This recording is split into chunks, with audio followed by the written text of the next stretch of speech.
Hi, everyone, and welcome to our panel discussion on diversity and inclusion and well-being at Bloomberg.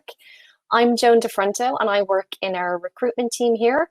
I've been at the company for 12 years, and during that time, I've worked in several different departments. So I started my career in global data, then spent some time working in our analytics department, and then for the last 4 years have been working in recruitment.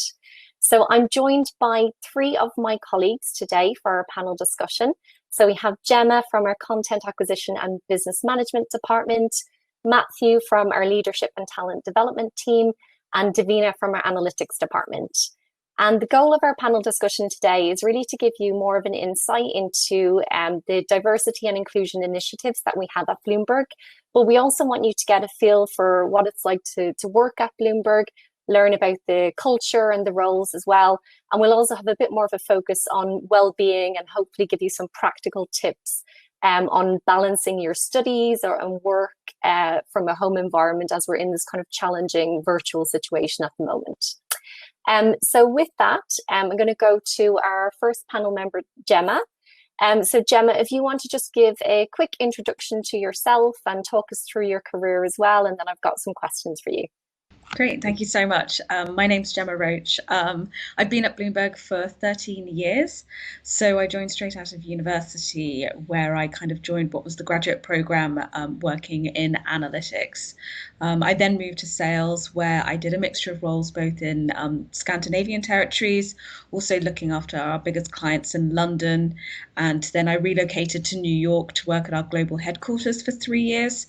Working in sales there, and then moved back to London where I was recently a team leader in analytics, and then moved over to be, as mentioned, team leader in global data, looking after our sell-side contributors for OTC pricing and research. Thank you so much, Gemma. And just a question for you before we move on to our panel member. So you're one of our co-leads for the Bloomberg Abilities community in London. What are some of the initiatives you've been involved in with that community, and how has the community supported employees this year?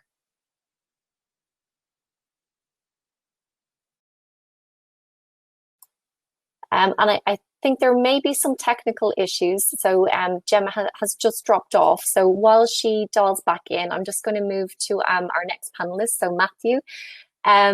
So if you want to just give a quick introduction to yourself, and then I'll have some questions for you too. Sure, Joan. So hi, everybody. My name is Matthew Beckford. I've been at Bloomberg for 4 years, and I work in our leadership and talent development team. Prior to this, I began my career working in an education charity, actually, where I used to run workshops with school kids around business skills and developing yourself for your career. And that really piqued my interest in people and how we help them grow and develop. And I went and did a master's degree part-time in occupational psychology. And while I was doing that, I was lucky enough to get the opportunity to go and work for a consulting firm, a HR consulting firm called Corn Ferry. And while I was there, I did a whole range of different things around organizational development, organizational design, pay and reward, assessment and selection. I really got to work with lots of different clients and see lots of different types of projects. And I also did a lot of work there in development, particularly leadership development. And that was really my passion and what I really love and get very excited about, is helping leaders learn the skills they need to learn to be effective and help grow teams that are inclusive and everyone enjoys being there and they have a well attitude to the way they run things. And so I actually got an opportunity, and I think this is interesting when you think about how these sort of opportunities occur in your career. I had a colleague that worked here at the time at Bloomberg that reached out to me that I had worked with in consulting, and they said, "Oh, we have this opportunity in London, Matthew. Are you interested? Would you like to come?" And I came to Bloomberg for 2 different reasons, really. One, I got to really delve deep into the thing that I most love, which is around helping people grow and develop, particularly leaders. And secondly, Bloomberg is a really fun company to be at. So those 2 things really attracted me. And yeah, I've been here for 4 years now, and I've looked after a couple of different business groups whilst I've been here. Great. Thank you for that introduction, Matthew. And just a question that I have for you. So I know that it's been a very, very busy year in your team in particular, because you've been rolling out an increased amount of online content for employees. So can you just talk us through some of the projects you've been working on which have helped support employees' well-being this year? Yeah, I think that's a really good question, Joan. And we've had to really adapt and change, right, as the circumstances have changed. Couldn't have predicted we'd have to have done this at the beginning of the year, but here we are. So it's great to have been able to move quickly and make these things happen. I think two things I would highlight that have been particularly important around that is one, I worked as part of a cross-functional team across HR with my partners in D&I and employee wellbeing and employee relations. And we pulled together all of the resources we have around mental health, mental well-being for our employees, for their teams, and also for their families. And we've put that into one landing page on the Bloomberg terminal, which is BU Mental Health, which is the way everything happens in Bloomberg. So there's a one-stop shop for all things mental health now at Bloomberg, which I think is really great, because there was lots of great resources, but they weren't in a singular place. So that's one thing that we've done. I think another project that we've done, which we did particularly at the beginning of the coronavirus pandemic, was roll out a whole range of sessions. We worked with a psychologist, thinking about how people could remain resilient while they're working in this time period. So myself and some of my other colleagues interviewed this psychologist, and she shared some really great tips and hints, which we then broadcast that out to all of our employees across the world. So those are just a couple of the things we've done to support well-being and mental health over this year. Great, thank you for that, Matthew. And also, I think amazing to hear how quickly you managed to get everything rolled out. And I know we have to move quite quickly in a lot of the things that we've done this year, but that's a really good example. So I just want to go back to Gemma, who's rejoining us. So Gemma, I'll just ask the question again, because I'm not sure you heard before you popped off. So just as a co-lead for the Bloomberg Abilities community in London, can you talk us through some of the initiatives you've been involved in, and how has the community supported employees this year? Great, sure thing. So what we really saw last year, which was great, was we had the most increase of any community out of all our communities. And also, I think because it goes hand in hand with so much partnership that we can do with other communities, there's so much around mental health that affects everybody. So we had the biggest increase in membership and the most partnerships as well. So what we've been doing this year is it's been so more important than ever to be there for each other, to support each other when we don't have that day-to-day touch point. So what we've been doing is every month holding a mental health roundtable. We've been partnering with a different community, and we'll have a different theme. And you basically come into the virtual roundtable. It's closed doors, it's all confidential, and we'll have a different theme.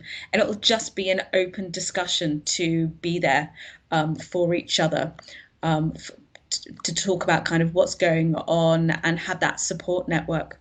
We've also this month had the Abilities Awareness Month, and we've had a lot of events going on there. So we had our first ever Abilities Global Town Hall. We've also been working more with TLs and managers at the company with regards to how to support their employees, and also what we've seen is not only TLs and managers getting involved, but colleagues wanting to really help people within their own teams and be there for them to support them. We've also got a few events happening kind of further on. You know, we've had an expo which shows what we have done to our technology to help support not only internally people, but also our clients. You know, if anybody is, needing adjustments or enhancements on our products, what we've been doing there. So we've been kind of business as normal, but more partnership, more virtual events, and kind of really opening up with the world topics which are going on. Great, amazing. Thank you so much, Gemma. And then Davina, if you want to give us an introduction to yourself and also talk us through your career here at Bloomberg. Sure, I'm Davina Rana, and actually, like Gemma, I've been here in Bloomberg for 13 years. So similar, started in the grad scheme after living abroad in Germany and Switzerland after graduating, and decided that I really wanted to use my language skills, and Bloomberg was the place for me, and 13 years later it still is. So I started, I was in analytics at the time, becoming a specialist. Also was in sales for a number of years. I covered Germany, Austria, and then came to London, worked with Gemma on a few accounts here in London as well, and became a team leader in analytics just over 4 years ago. Managing initially German language speakers, and then a specialist team in the port and index world. And I think we've talked a lot about how your careers change in your time in Bloomberg, and I'm going to change my role tomorrow, and we'll start a new kind of role using the skills that I've learned along the way as well, back in sales for our index business. So that's my career in a nutshell. Lots of different projects and teams that I've been in since, but overall kind of sales and then leading teams. Great, thank you. Well, congratulations, first of all, Davina. I think a great example of the kind of internal mobility that there is at the company. So just a question for you. So you're the regional lead for the Bloomberg Pan-Asian community, and also the diversity and inclusion lead for analytics in Europe. So can you tell us about some of the initiatives the Pan-Asian community has been involved in this year? Definitely. So in the Pan-Asian community, I think we started wanting to do three things. We wanted to raise awareness of Asian markets, Asian business, Asian culture. We wanted to highlight the senior Asian leaders in the business, and we wanted to really create a networking environment for everyone that was in the community and beyond. And then, this year happened, so we adapted as well, and we worked a lot with our Black professional community and our D&I business leads to put together conversations about race, and how this year has really affected people within our community, outside and within the business. Working from home kind of blurs the line between work and home. So we really wanted to put together some events to really talk about the issues that we knew our people at work, our communities were thinking about, and just have that conversation. Working with Gemma as well, we've done quite a few things in the mental health space. We have been lucky enough to be part of a few roundtables, again, talking about the experiences of this year when it comes to race, but also talking about mental health in Asian communities, and kind of trying to lift the lid on people feeling that they can talk about their struggles and challenges in a way that feels comfortable, and really having those conversations.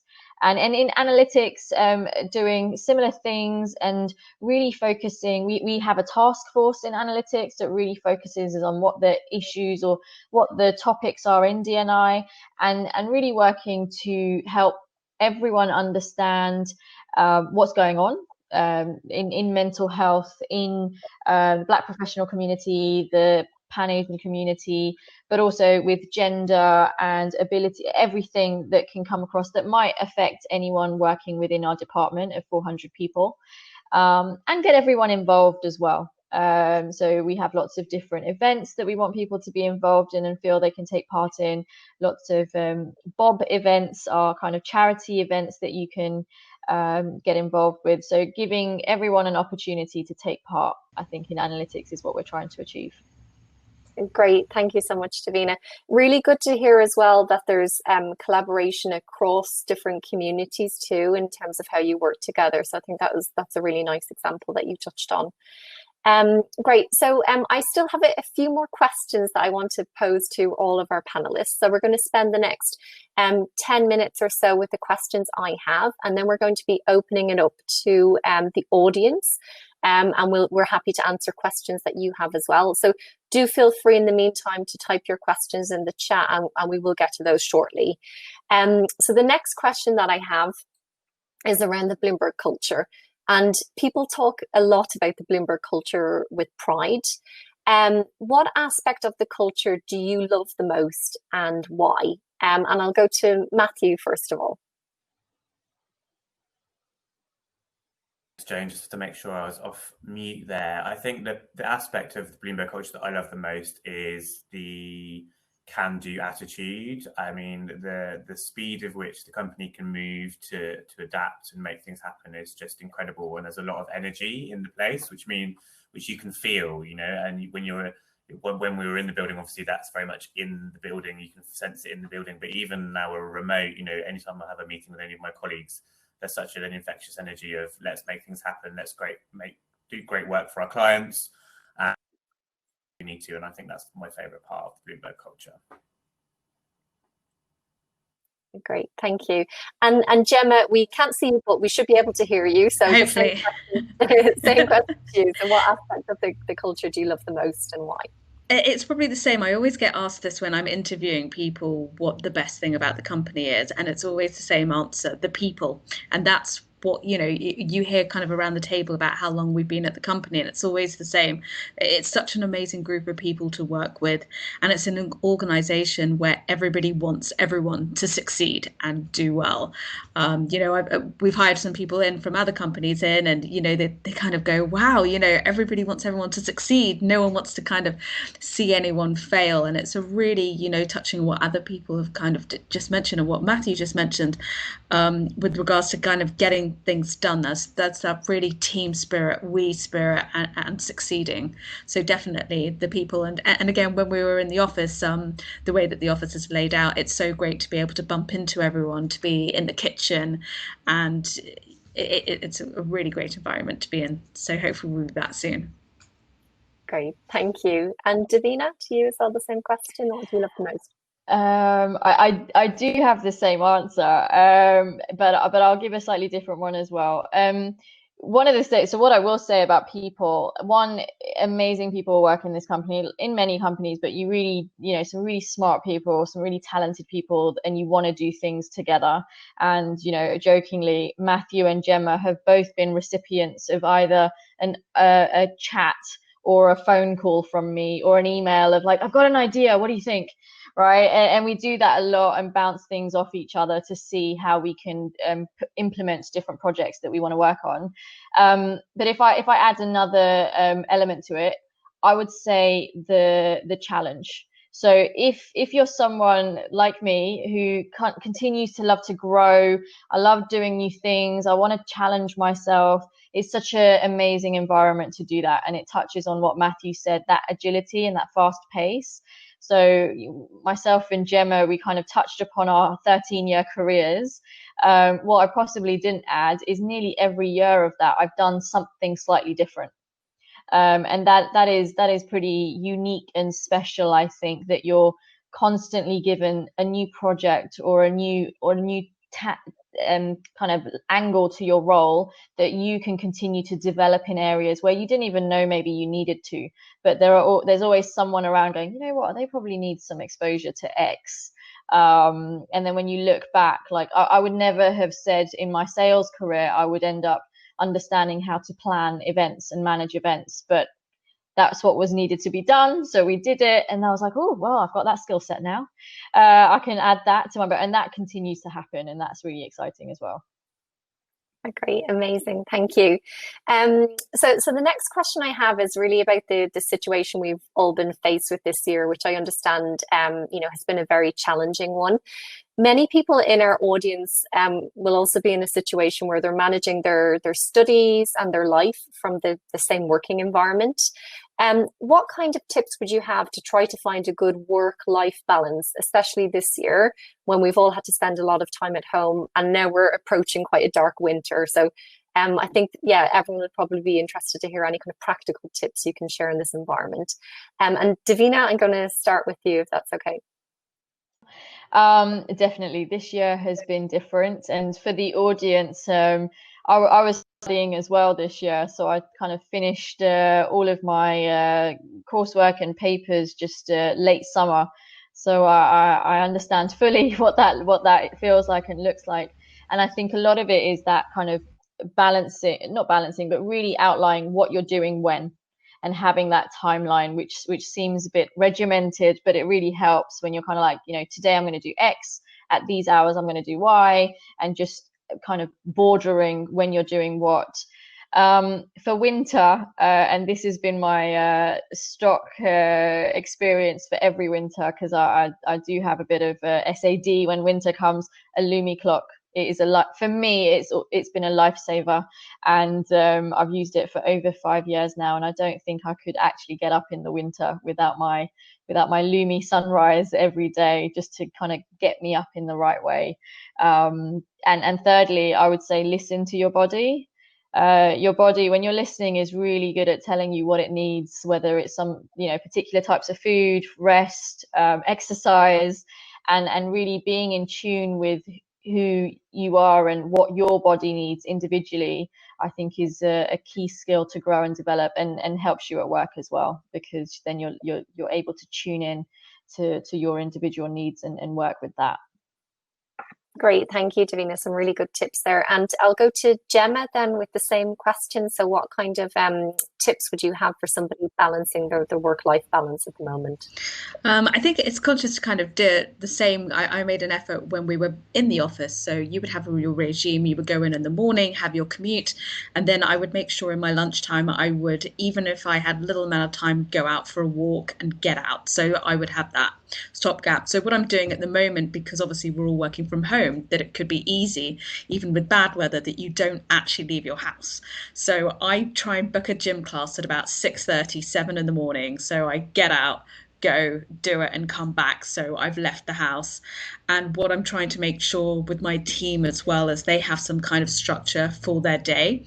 So our diaries can get very, very busy, because there's always things going on that I encourage them to block out at lunchtime and mid-morning and mid-afternoon time that's just private, so no one can book them for that. So they make sure that they get out and can do those types of things as well, just to make that kind of structure, or the days just fly, and before you know it, it's the end of the week and you couldn't have left the house. Yeah, absolutely. They sound like really good tips. Thank you. And then Matthew, the same question for you. Yeah, thanks, Jane. I think my number one tip that I can plan to continue through winter here is to go for a walk at lunchtime, so I see some daylight. I'm very lucky to have a very bright living room, but to get outside and be in the daylight is really a vital thing for me. So I'm going to be doing that, and I've got a transparent lunch slot in my diary. Typically it doesn't get booked over, but I think it's good to be transparent with our colleagues. It's a big thing. Transparency is very key at Bloomberg, so that's something we share more generally. That's the number one tip. I would echo Davina's point about Lumi Light. I've had one for years and it saves my life. And I think I've got two more final tips. One that I learned from the psychologist we worked with earlier in the year, and she said to us, you don't have to like what's happening, but you do have to accept it. And I find that very helpful, and that's been a real mantra for me this whole year. And the other thing she said is that you can forge meaning through this, and that's not to expect this has some grand meaning that's going to arrive out of the sky and fall out and tell us why this is all happening to us. But personally, you can create some meaning for you through this experience. So I think that whatever that looks like, I spent a really long time with my parents, which I never anticipated doing as an adult, and that was really hard in some ways and also very lovely in other ways. And I know I'll be grateful for that experience forever. And my last point is somewhat might be a bit controversial in the workplace, but I'm a big advocate for this, is find a way to meditate, whether that be on YouTube or an app. Meditation for me is something that really counterbalances the very intense environment that we work in every day. And that intensity of Bloomberg doesn't disappear because you're not at Bloomberg. It's still here. It's just in my living room. So there would be my tips. Great, thanks for that. I think I would echo that. Trying to find some time in particular for yourself is really vital during this time, and setting that aside. So I have one more question for our panelists, and then, like I said, we're going to open it up to a Q&A from the audience. So my final question is about working at Bloomberg. What would you say are some of the most challenging aspects of working at Bloomberg, and what advice would you have to someone about how to be successful? And Davina, I'll go to you first, if that's okay. Sure. So the most challenging thing, I think sometimes We love the pace, but sometimes it is quick. and I used to joke, and I'll be doing it again. It very much kind of, you learn something on Monday, you sell it on Wednesday. That there is this environment, and sometimes you've just got to remind yourself, not everything has to be done that quickly. And to Matthew's point, that meditating or just taking some time out to remember it's okay, right? It doesn't have to be in 2 days, it could be in 3. So sometimes that balance, you have to remind yourself, because there's always something to do. And what keeps you successful? I think for me, it has been being open to change and new opportunities. So definitely this year has created change in ways that none of us expected. And through my career as well, I've been sometimes given curveballs by my manager and managers in terms of, oh, you know what, we really love you to do X, or there's this great new challenge that we'd love you to do Y. And inside you're kind of like thinking, what is this? And you say yes, because your manager's on, you say yes. But I've always gone into those thinking, you know what, I wasn't expecting to do this. This wasn't in my plan, my life plan, but I'm going to do it to the best of my ability, because I've been given a responsibility and an opportunity. And having that mindset towards something that I wasn't expected, when I look back at my career, those times when I've ended up doing something where I was like, oh, I don't want to do this, have ended up being the most beneficial experiences for my career. They've ended up being the times where I've learned the most, or gained the most personally, professionally. So I'm a big advocate of kind of, you see a curveball, just ride it. Great advice. Thank you so much. And Matthew, we'll go to you next. So just talk us through some of the challenges, and then also how you think you can be successful here at Bloomberg.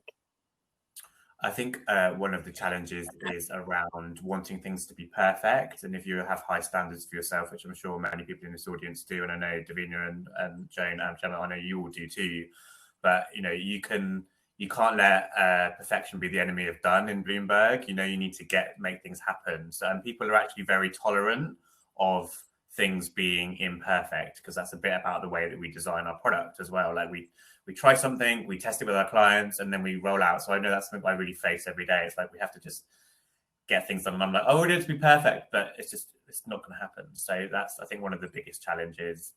And then navigating all of the competing priorities is such a big thing. And I think for me, you have to be able to let go of what you think should things be like, and kind of just go with the flow to a certain degree. Bloomberg is kind of, if you sort of resist too much, you end up making yourself very unhappy. Whereas if you go with the flow, actually people are really tolerant of things not being perhaps as perfect as you want, and you can just go with the flow, and it gets somewhere anyway. And I think that's the thing really for me in terms of the challenge, and then the how to say overcome it. I think one thing I would also add as well is Bloomberg is a very transparent company in terms of getting in touch with people, and it's something I found very odd, having had a career somewhere else. Right, in Bloomberg you can literally contact anybody. I mean, Michael Bloomberg himself will tell you're very welcome to go to his desk and talk to him, which, I mean, I haven't certainly ever found myself doing, but I know he'd be very receptive if I did, right? And that applies to anybody. So you can see where everybody is, you can reach out to anyone, and that is such a useful thing to be able to harness. So you can get 17 people's ideas, and then you can see how your idea is going to go forward. Great, thank you, Matthew. I think I can definitely resonate with some of the things you've said as well, in particular around, just kind of sometimes getting things down and moving forward with projects and things, even though it might not necessarily be perfect, is a great thing to do, I think, wherever you're working. And then Gemma, the same question for you. So just talk us through some of the challenges and then how you've been successful. Sure thing. So the company always challenges you, which is, part of the reason that you grow. I remember kind of when I first joined sales, and Davina will remember this type of experience. I was just a young graduate, and I got put on a trading floor at Morgan Stanley with 750 traders. And the person who took me there just went, go.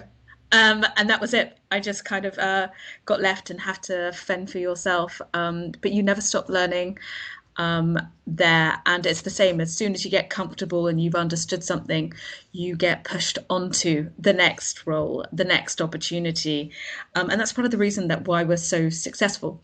You know, as again, recapping some of what the others have said, if you know, we move so much, we learn so much. And part of it is challenging and making things better. It's there and moving kind of the business forward. You know, we had circumstances there where we have a good case with the client.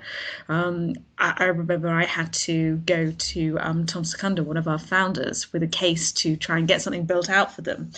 And it's just that never ending learning. You know, 13 years here at the company, I got taken from basically being in sales my whole career to managing a technical team.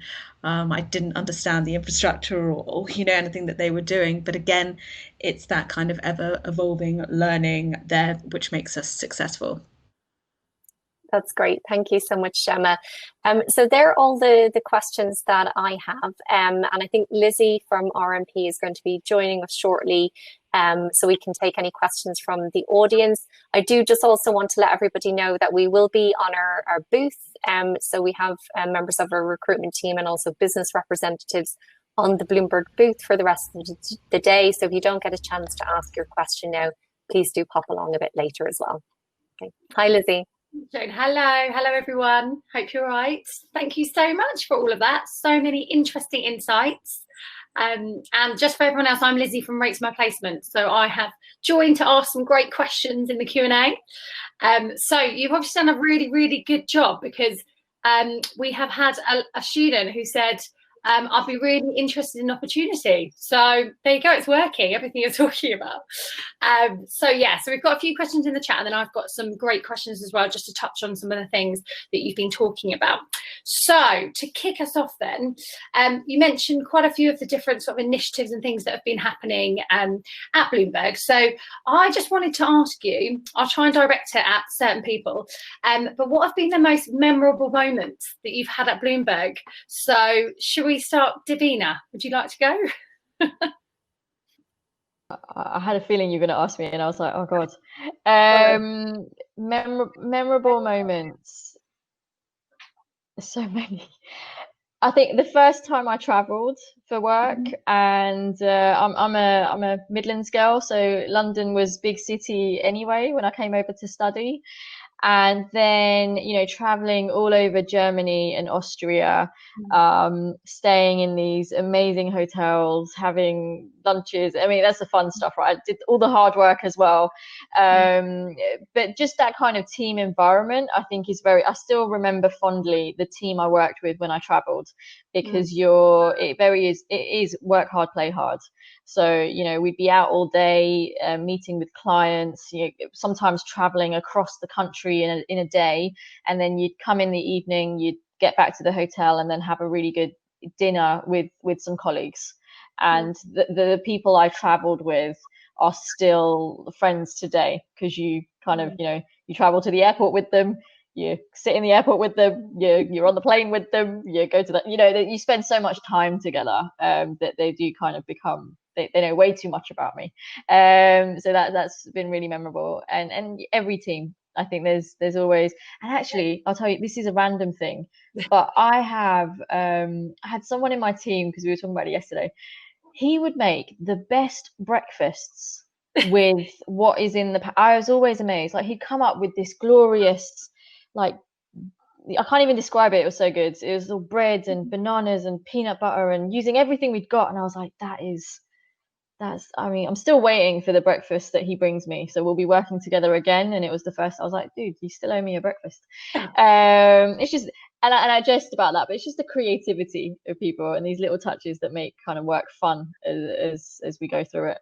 Yeah, that's brilliant. I love anything to do with food and breakfast. Brilliant. That's memorable for me. So exactly. I love that. Okay, that's really good. So I guess because we haven't got that much time, if I just move on to the next question and get something from Matthew. So Matthew, question coming your way. What would you say is your favourite thing about working at Bloomberg? my favourite thing about working at Bloomberg is the customer service, and that applies to our customers, but also the customer service you get internally. Like if I used to always joke, if I was sat at my computer and had a problem with my computer at the office, if I need to go to the bathroom, I'd go to the bathroom before I put a ticket in to get assistance, because it was so quick. If you didn't, you'd get help within about 2 minutes. And that like ethos of helping each other is something that it obviously is a very big deal for the way we serve our customers, but that applies across every part of the way we work together. And I think that's my favorite thing. Everyone's super helpful. Oh, no, really good. Really important, because you feel like you're a family, don't you, when people are all supporting and helping you. So great one. And then Gemma, I've got one for you. What would you say inspired you to work at Bloomberg? I mean, it was one of those kind of dream companies that you heard about. Everyone was like, wow. And, I thought I would never kind of be able to get in. It was like the dream, especially of doing an economics degree. And then when you find out more and more about the company, you look at the philanthropy, you look at the way that we give back. And then when I came for my first interview, just seeing how the office was, it's just such an exciting company. Brilliant, thank you. And I guess you've all done an amazing job in talking about why it's such a great place to work. And I think you've probably got lots of students thinking, oh, I'd really like to apply there. So Joan, question for you. What qualities are you looking for in students that are applying? Yeah, sure. So we have a number of different entry-level departments across Bloomberg. So we've got our analytics and sales department, which is very client-focused, our global data department, we have software engineering roles, and then roles in our Bloomberg customer service department. So the actual kind of skills can vary per role. So I would always say, make sure you're having a good look at the job description, and obviously coming and speaking to us about particular roles. But I think some of the, the overall things that we look for within candidates to ensure they're like a good fit within the organization. One of them is definitely the collaboration aspect. So we've spoken a lot about that in the panel discussion, but it is a really core part of our culture. And we want people to come in and be good team players and be able to collaborate, not just within their team, but across different departments. And that is something that is actually tested throughout the process as well. I think also showing an interest in finance is very important. So actually, for a lot of the roles that we have, you don't necessarily have to have a degree in finance to apply, and lots of people have come from various degree disciplines and been successful and offered the roles. But what is vital is actually showing the interest there. So whether that's making sure you're following what's going on in the financial markets, or doing some reading yourself on financial markets, that's important, but you don't have to have the degree. And then I would say the kind of final thing is also that showing that interest in technology. So technology is becoming just increasingly important in everything that we do. We can see that in particular this year. So you have to be able to move quite fast, be very innovative. And again, that's something that we're going to be looking for in candidates. Brilliant. And some great top tips there. We had a question from Sharon in the audience. So I think what you just answered there was aligned to that, because she was just wondering, she is a life science student. So she was wondering, can she apply if she's got a biology degree? So is that something that you'd accept? Yeah, so again, I would say it depends on the role. So some of the roles, for example, our analytics and sales program, Bloomberg customer support, we're very open to different degree disciplines there. So do take a look at what it is you're passionate about doing. That's obviously important. If you do want to do a client service type of role, then that could potentially be a good fit. One of the things I would just mention for many of those roles, we do, and at the moment with the open roles, we do have requirements for a second language. So either one of the European languages, or we have Japanese positions at the moment as well. So just take a look on our website to see what's open and what matches. But if anybody is currently studying a language at university, that is a big plus. So keep at that too. That would be another tip I would give. Brilliant. And we've got a great question from Hapriya. So I don't know if you'll be able to answer this, but I'm going to try it anyway. Is Bloomberg planning to expand their horizons in India? So it's very specific, particularly in Bangalore and Hyderabad. So yeah, I don't know if anyone knows that. We do have an analytics office in India. And that was kind of grown out because of the way we want to expand our business in Asia. Asia is a big market for us from a sales perspective.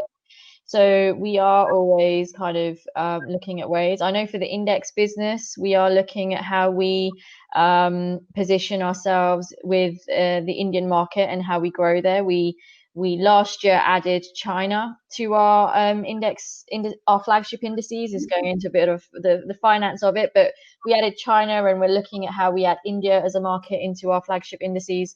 And so, yeah, Asia is a kind of area of growth and opportunity for us as a business. In terms of the offices, Bloomberg has kind of headquartered offices in different regions. So I think Mumbai is the kind of main hub for India. Awesome. Sounds really good. So hopefully that answered your question in the audience. And I guess in terms of work as well, so it sounds like you have a really varied role, and I loved hearing kind of the journeys that you've been on. So I wondered for the audience, especially now when you're trying to work out what to do, where to start on your career, it'd be great just to hear some of your thoughts around the enjoyable bits of your job and why you find them so enjoyable, so people can really kind of understand it from a first-hand perspective. So Matthew, can I come to you on that, please? What do I find most enjoyable about my job? Is that Yeah. For me, the thing I enjoy the most is hearing from people that have, implemented some sort of change in the way they lead their team or the way they behave at work that is a result of something that they were part of. I've had Davina and Gemma have both been on workshops I've ran in the past, so they can give you their own feedback on me. But that for me is the piece I enjoy the most. And I think if I think back to when I was, I think the age of the audience, I think don't put too much pressure on yourself to work out things when you're that old, because life is very surprising. But yeah, I think it's seeing those people have those moments of realization and learning is the best bit of my job.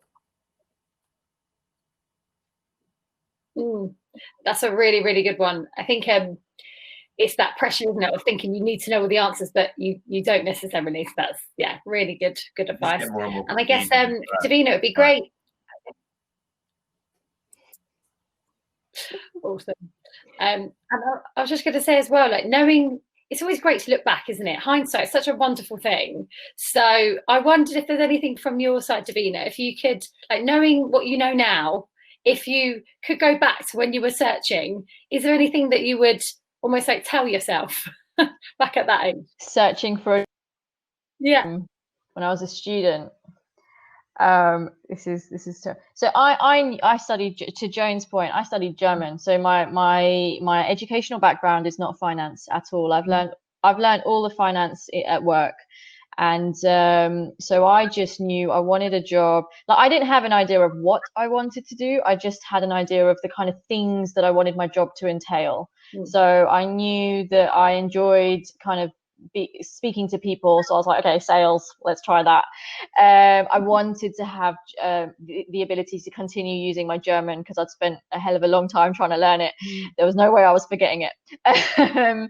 And so that's, and even today actually, so as I mentioned earlier, I'm changing roles, and I didn't know that this would be the role I would get, but what I did do with a mentor actually is make a list of all the things that I wanted my job to entail, and then really just kind of looked for things that would work with that to give me, not all of them, but most of them, some of them, and I'd done a lot of jobs, so I was kind of one of those jobbers. So started working at 16, and did anything, weekend jobs, summer jobs. So I had a good way of kind of understanding what I didn't like, and sometimes that's just as good. So either you really know what you're passionate about, and then you follow it, or you're like, that isn't for me. And I know a job in the outdoors every day, not for me.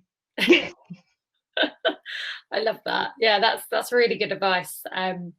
So I think that is all we've got time for. So I've just checked the clock. So thank you so much for all of those insights. It's been fascinating to hear it and hear it firsthand as well. So thanks for taking your time. What I'd suggest, if anyone's got any specific questions, head over to the booth. And then, I love that. Joan's nodding in the booth. Come on over. We're there to answer any questions you have.